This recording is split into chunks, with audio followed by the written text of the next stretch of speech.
तो सांग मैंने जो आप प्लास्टर जो करेंगे कांथ गुड़िक तो फास्ट आमर कांथ को पानी रे भिजेवा निहाती दरकार आते भिजेवा दरकार से भी निहाती जाना दरकार।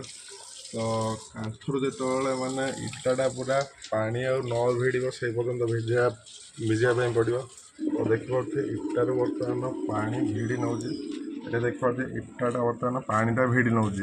तो यही इटाटा जो पर्यटन पानी न भिड़ी संपूर्ण पानी भिड़ी सारा पर जाकि आम संपूर्ण जो सब जाक पानी भिड़ी नब तापर आम जा तो सामने जो आप कांथ प्लास्टर करते तो निहाती पानी निहाती जरूरी। तो नाली इटा होती अधिक पानी लगे आउ फ्लाई एश ब्रिक जदि होती कम पानी लगे। तो ये देखिए आम नाली इटारे मटी इटारे जोड़े तो ये पानी बहुत मात्रा लगुच।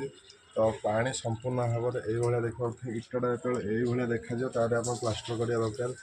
आटा एमती सुखिलार कदा भी प्लास्टर करने कथा नुह जेहेतु प्लास्टर जीवन पानी। तो पानीटा जो आम नदबा ठीक रे सीमेंट जितक आमर पोरस सब जाक कांथ भिड़ी नब।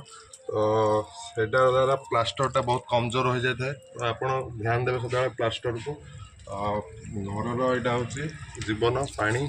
तो पानी पकई सदा भल से कम करूँ।